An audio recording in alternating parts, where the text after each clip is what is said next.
हाय बच्चों, आप सभी का पढ़ो और सीखो में स्वागत है।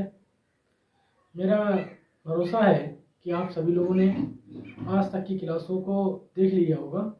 जिन बच्चों ने अभी वो क्लासें नहीं देखी हैं तो आप उन क्लासों को ज़रूर देख लें। आपके लिए मैथ सरल लगने लगेगा। आपको ये महसूस नहीं होगा कि मैथ हमको नहीं आएगा। तो उन क्लासों को आप देख लें। मेरी क्लास होने वाली है वो भारतीय पद्धति, अंतर्राष्ट्रीय पद्धति है। भारतीय पद्धति को कल हमने बखूबी अच्छी तरीके से पढ़ लिया था। आज जो बारी है वो अंतर्राष्ट्रीय पद्धति की है।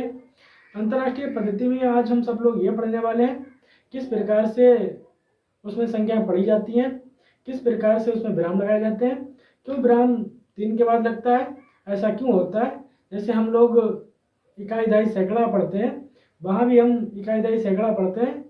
फिर उसके बाद ऐसा क्या होता है कि हम लोग लाख में प्रवेश करते हैं। वो लोग लाख में ना प्रवेश करके किसी और में प्रवेश कर जाते हैं, तो उनको क्या कहते हैं, अपने लोगों के जो 10 लाख होते हैं तो उनके अंतर्राष्ट्रीय पद्धति में क्या होते हैं, हम कह सकते हैं अपने 1 करोड़ होता है तो अंतर्राष्ट्रीय पद्धति में वो 1 करोड़ क्या कहलाते हैं, उनको देखेंगे आज हम।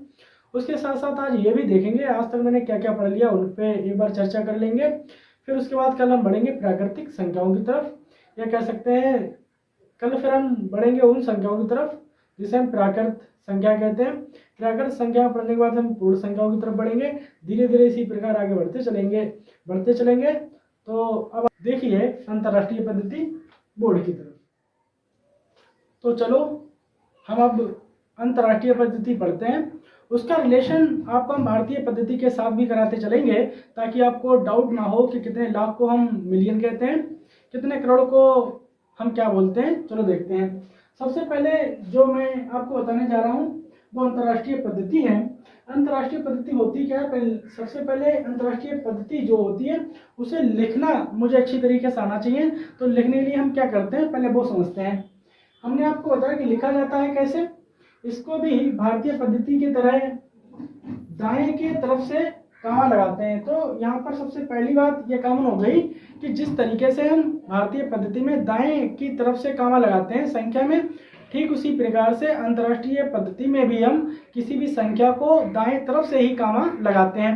दूसरी बात आप समझे, इसमें पहले 3 अंकों के बाद तो हम कह सकते हैं कि जो अंतर्राष्ट्रीय पद्धति है उसमें पहले किसी भी संख्या में दाएं तरफ से जब गिनते हैं तो 3 अंकों के बाद कामा लगता है, ठीक वैसे ही जैसे हम लोग भारतीय पद्धति में लगाते हैं। लेकिन होता क्या है आगे कि हम लोग भारतीय पद्धति में आगे चलकर 2 अंकों के बाद कामा लगाते हैं, लेकिन जो अंतर्राष्ट्रीय पद्धति होती है ऐसा उसमें नहीं होता है। अंतर्राष्ट्रीय पद्धति में हम पहले 3 अंकों के बाद कामा लगाते हैं, फिर बाद में भी 3 अंकों के बाद कामा लगाते हैं, उसके बाद भी हम यही मेरी प्रोसेस रहती है, बाद में भी हम 3 अंकों का यूज करते करते और अंतिम संख्या में अपना कामा लगा लेते हैं। हम इसे पढ़ते कैसे हैं, चलो उस पर एक बार चर्चा कर लेते हैं। तो हम बताते हैं कि अंकों के बाद फिर तो हम कह सकते हैं कि इसमें पहले 3 अंकों के बाद फिर बाद में भी 3 अंकों के बाद कामा लगाते हैं, जैसा अभी मैंने आपको बताया। आप देखेंगे कि इतनी बड़ी मैंने संख्या ले ली। इतनी बड़ी संख्या में सबसे पहले मैं आपको इसका रिलेशन भारतीय पद्धति में भी साथ में बताते चलेंगे, वरना आपको डाउट रहेगा पता नहीं हम किसको लाख बोलते हैं और किसको मिलियन बोलते हैं। सबसे पहले हम वैसे ही पढ़ते हैं जिस प्रकार से भारतीय पद्धति में पढ़ते हैं, ठीक उसी प्रकार से अंतर्राष्ट्रीय भी पद्धति में वैसे ही पढ़ा जाता है जैसे भारतीय पद्धति में पढ़ते हैं। हम पहले इकाई पढ़ते हैं भारतीय पद्धति में भी और अंतर्राष्ट्रीय पद्धति में भी। हम दहाई अंतर्राष्ट्रीय पद्धति में भी पढ़ते हैं और भारतीय पद्धति में भी पढ़ते हैं। सैकड़ा हम अंतर्राष्ट्रीय पद्धति में भी पढ़ते हैं और भारतीय पद्धति में भी पढ़ते हैं। आप देखेंगे जो कामा इसमें लगता है वो 3 के बाद लगता है। तो आप देखेंगे इकाई दहाई सैकड़ा, ठीक उसी प्रकार से जिस प्रकार से हम भारतीय में 3 के बाद कामा लगाते हैं, अंतर्राष्ट्रीय पद्धति में भी हम 3 के बाद कामा लगा चुके हैं। आप देखेंगे फिर 1000, 10,000, फिर आप देखेंगे यहाँ पर हम जो लोग बोलते हैं वो लाख बोलते हैं, लेकिन अंतर्राष्ट्रीय पद्धति में हम उसे लाख ना बोलकर उसे 100,000 बोलते हैं। तो इसका मतलब साफ हो गया कि जहाँ पर हम लोग लाख बोलते हैं अंतर्राष्ट्रीय पद्धति वाले लोग उसको 100,000 बोलते हैं। तो आप देखेंगे लाख के स्थान पर मैंने 100,000 लिखे हैं। फिर आप देख सकते हैं कि जैसे ही हम लाख की आगे बढ़ते हैं तो हम 10 लाख पढ़ते हैं, लेकिन ये भारतीय पद्धति है कि लाख के बाद हम 10 लाख पढ़ते हैं, लेकिन अंतर्राष्ट्रीय पद्धति में ऐसा नहीं है। फिर कैसा है देखो, हम जैसे ही लाख के आगे बढ़े तो हम 10 लाख में पहुंचे, लेकिन 10 लाख पहुंचने के लिए हम आपको बताते हैं कि यहाँ पर अंतर्राष्ट्रीय पद्धति में मिलियन आ गया। तो हम कह सकते हैं कि जहां पर हम 10 लाख पढ़ते हैं तो वहीं पर अंतर्राष्ट्रीय पद्धति में उसे मिलियन पढ़ते हैं। ठीक उसी प्रकार से हम फिर करोड़ पढ़ते हैं, लेकिन यहाँ पर जो हम करोड़ पढ़ते हैं वहां पर ये लोग 10 मिलियन पढ़ते हैं। तो हम कह सकते हैं कि अंतर्राष्ट्रीय पद्धति में जो हम लोग करोड़ पढ़ते हैं वो लोग इसे 10 मिलियन पढ़ते हैं। फिर हम 10 करोड़ पढ़ते हैं, लेकिन ये लोग जो अंतर्राष्ट्रीय पद्धति वाले लोग होते हैं वो हम कह सकते, तो जो अंतर्राष्ट्रीय पद्धति है उसमें 100 बिलियन पढ़ते हैं। आप देखेंगे कि हम अपनी भारतीय पद्धति में अरब पढ़ते हैं, लेकिन यहाँ पर हम बिलियन पढ़ते हैं। आप देख सकते हैं कि जब हम भारतीय पद्धति में 10 अरब पढ़ते हैं तो आप देख पाएंगे यहाँ पर ये 10 बिलियन पढ़ते हैं। ठीक उसी प्रकार से हम खरब पढ़ते हैं तो ये लोग 100 बिलियन पढ़ते हैं। जिस प्रकार से हम 10 खरब पढ़ते हैं ये लोग उसे ट्रिलियन पढ़ते हैं। जिस प्रकार से हम नील पढ़ते हैं ये लोग उसको 10 ट्रिलियन पढ़ते हैं। तो इसका मतलब ये है कि आप देख पाएंगे यहाँ पर कि भारतीय पद्धति और अंतर्राष्ट्रीय पद्धति में सिर्फ इतना फर्क है कि जहां पर हम लोग 2 के बाद कामा लगाते थे ये लोग 3 के बाद कामा लगाते हैं। जहां पर हम लाख बोलते थे ये लोग 100,000 बोलते हैं।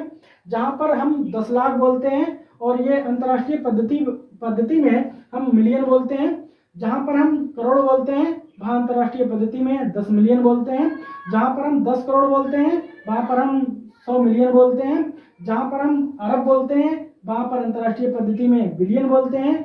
जहां पर हम 10 अरब बोलते हैं भारतीय पद्धति में वहीं पर अंतर्राष्ट्रीय पद्धति में 10 बिलियन बोलते हैं। जहां पर हम खरब बोलते हैं वहां पर आप देख सकते हैं अंतर्राष्ट्रीय पद्धति में 100 बिलियन पढ़ते हैं।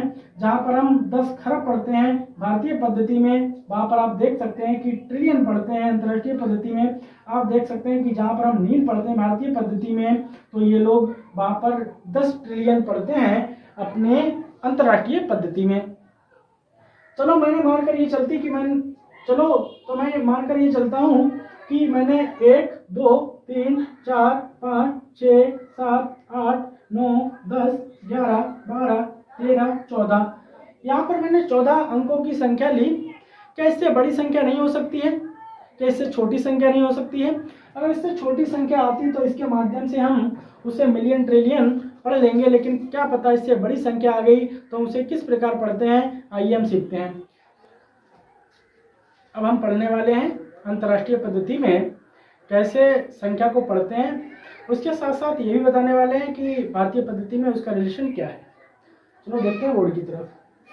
जो मेरी हेडिंग है वो ये है, अंतर्राष्ट्रीय पद्धति में संख्या कैसे पढ़ते हैं। आप सभी लोगों ने देखा होगा कि लोग आपसे अक्सर ये क्वेश्चन पूछते हैं कि मिलियन में कितने लाख होते हैं, कितने करोड़ होते हैं, कितने हजार होते हैं। तो आज इन सारे क्वेश्चनों का आपको आंसर अभी मिल जाएगा। चलो पढ़ते हैं। हम जिस प्रकार से भारतीय पद्धति में इकाई पढ़ते हैं ठीक उसी प्रकार से हम अंतर्राष्ट्रीय पद्धति में भी इकाई पढ़ते हैं। जिस तरीके से इसमें दहाई पढ़ते हैं उसी तरीके से हम इसमें भी दहाई पढ़ते हैं। जिस तरीके से हम सैकड़ा पढ़ते हैं यहाँ भी हम सैकड़ा पढ़ते हैं। जिस तरीके से हम भारतीय पद्धति में 1000 पढ़ते हैं ठीक उसी प्रकार अंतर्राष्ट्रीय पद्धति में भी हम 1000 पढ़ते हैं। भारतीय पद्धति में हम लोग 10,000 पढ़ते हैं ठीक उसी प्रकार अंतर्राष्ट्रीय पद्धति में भी हम 10,000 पढ़ते हैं। हम भारतीय पद्धति में लाख पढ़ते हैं, लेकिन यहाँ पर ग्राम लगाना होगा क्योंकि भारतीय पद्धति में हम लाख पढ़ते हैं वहीं हम अंतर्राष्ट्रीय पद्धति में 100,000 पढ़ते हैं। ठीक आगे बढ़ते हैं। जैसे ही हम भारतीय पद्धति में 10 लाख पढ़ते हैं तो आप देखेंगे अंतर्राष्ट्रीय पद्धति में बिलियन पढ़ते हैं। तो हम कह सकते हैं कि हम जब 10 लाख बोलते हैं वहाँ पर अंतर्राष्ट्रीय पद्धति में जो मुझे बोलना होगा वो मिलियन बोलना होगा। तो कह सकते हैं हम यहाँ पर अगर बोलना चाहें तो 1 मिलियन बोल सकते हैं। जिस प्रकार हम भारतीय पद्धति में करोड़ बोलते हैं ठीक उसी प्रकार अंतर्राष्ट्रीय पद्धति में हम 10 मिलियन बोलते हैं। जिस प्रकार भारतीय पद्धति में हम लोग 10 करोड़ बोलते हैं तो ठीक उसी प्रकार हम अंतर्राष्ट्रीय पद्धति में 100 मिलियन बोलते हैं। जिस प्रकार से हम भारतीय पद्धति में अरब बोलते हैं, तो ठीक उसी प्रकार उस अरब के बराबर अंतर्राष्ट्रीय पद्धति में बिलियन होता है। भारतीय पद्धति में 10 अरब होता है, तो अंतर्राष्ट्रीय पद्धति में 10 बिलियन होता है। भारतीय पद्धति में खरब होता है, तो हम कह सकते हैं कि अंतर्राष्ट्रीय पद्धति में 100 बिलियन होता है। जिस प्रकार भारतीय पद्धति में 10 खरब होता है, तो ठीक उसी प्रकार अंतर्राष्ट्रीय पद्धति में ट्रिलियन होता है। जिस प्रकार से हम कह सकते हैं कि भारतीय पद्धति में नील होता है, तो ठीक उसी प्रकार अंतर्राष्ट्रीय पद्धति में 10 ट्रिलियन होता है। ये बराबर का चिन्ह लगा रखा है मैंने। जिस प्रकार भारतीय पद्धति में 10 नील होता है, तो ठीक उसी प्रकार अंतर्राष्ट्रीय पद्धति में 100 ट्रिलियन होता है। जिस प्रकार भारतीय पद्धति में पदम होता है, ठीक उसी प्रकार अंतर्राष्ट्रीय पद्धति में क्वाड्रिलियन होता है। जिस प्रकार अंतर्राष्ट्रीय पद्धति में 10 क्वाड्रिलियन होता है, तो भारतीय पद्धति में 10 पदम होता है। जिस प्रकार से अंतर्राष्ट्रीय पद्धति में 100 क्वाड्रिलियन होता है, तो भारतीय पद्धति में उसे हम संख्या बोलते हैं। हम कह सकते हैं कि इसके आगे अगर और क्वेश्चन आपके पास मिल जाए, या हम कह सकते हैं इसके आगे भी बड़ी बड़ी संख्या अगर आपको मिलती हैं, तो ठीक इसी प्रकार से आप पढ़ सकते हैं, उन्हें लिख भी सकते हैं। तो हम आपको बताना चाहेंगे कि आप अब सीख चुके होंगे कि अगर आपसे कोई करोड़ पूछे तो आप कह सकते हैं, तो वो लोग करोड़ को 10 मिलियन लिखते हैं। जहाँ पर हम लोग 10 लाख बोलते हैं, वो लोग उसे मिलियन बोलते हैं। तो कह सकते हैं कि 1 मिलियन में 10 लाख होते हैं, 10 मिलियन में 1 करोड़ होते हैं, 100 मिलियन में 10 करोड़ होते हैं, 1 बिलियन में एक बिलियन में 1 अरब होता है, 10 बिलियन में 10 अरब होता है, 100 बिलियन में 1 खरब होता है, एक ट्रिलियन में 10 खरब होता है, 10 ट्रिलियन में नील होता है, 100 ट्रिलियन में 10 नील होता है, एक क्वाड्रिलियन में 1 पदम होता है, 10 क्वाड्रिलियन में 10 पदम होते हैं, 100 क्वाड्रिलियन में एक शंख होता है। तो अब आपसे अगर कोई भी भारतीय पद्धति में या अंतर्राष्ट्रीय पद्धति में आपसे अगर कोई पूछता है, तो आप इसी प्रकार से उनको सारी संख्या बता सकते हैं। अब हम इसके बाद सीखने वाले हैं कि इनको हम पढ़ते कैसे हैं और लिखते कैसे हैं। तो पढ़ने की प्रक्रिया हम यहाँ से उठाएंगे, और लिखने की प्रक्रिया जिस प्रकार मैंने भारतीय पद्धति में पहले 3 के बाद कामा लगाया, उसके बाद भी हम 3 के बाद कामा लगाएंगे। चलो पढ़ते हैं। आपको हम एक संख्या देते हैं, उसे आप सबसे पहले किस प्रकार लिखेंगे, उसके साथ साथ उसे आप किस प्रकार पढ़ेंगे वो भी बताएं। हम आपको ऐसी कई संख्या देंगे जो आप अपने घर पर बैठकर उन क्वेश्चनों को हम आपको ऐसी कई संख्या देंगे जो आप घर पे बैठकर उनको कर सकते हैं। पहले हम आपको एक संख्या खुद बताते हैं, आपको उन्हें करना कैसे। चलो तो हम बताते हैं कि आपको ऐसे संख्या आपको हम ऐसी संख्या कई देंगे। तो पहले हम आपको एक का संख्या खुद यहाँ करा देते हैं कि आपको क्या करके उन पर लाना है। इतनी बड़ी मेरी संख्या है, चलो और ले लेते हैं, इतनी बड़ी कर लेते हैं, इतनी बड़ी संख्या। तो हम इसे कैसे पढ़ते हैं, हम भारतीय पद्धति में पढ़ चुके हैं, अब हम जो पढ़ने वाले हैं वो उसे अंतर्राष्ट्रीय पद्धति में पढ़ने वाले हैं। हमने आपको बताया कि आप सबसे पहले इसमें 3 के बाद कामा लगा दें, फिर आप 3 के बाद कामा लगा दें, फिर आप 3 के बाद कामा लगा दें। यहाँ पर अगर 4 होते, मानकर ये चलते अगर यहाँ पर 5 होते, तो यहाँ पर देखो आप कामा लग जाता। तो आप कह सकते हैं कि सबसे पहले अंतर्राष्ट्रीय पद्धति में हम जो संख्या लिखते हैं, तो उसमें 3 के बाद कामा लगाते हैं, फिर 3 के बाद कामा लगाते हैं, फिर 3 के बाद कामा लगाते हैं। इसी प्रोसेस से हम आगे बढ़ते रहते हैं। अब नंबर मेरा ये है कि इनको हम पढ़ते कैसे हैं। यहाँ पर आप देखेंगे ये पूरा पद मेरा सैकड़ा का होता है, सैकड़ा का। यहाँ हम 3 शब्द लेने वाले हैं।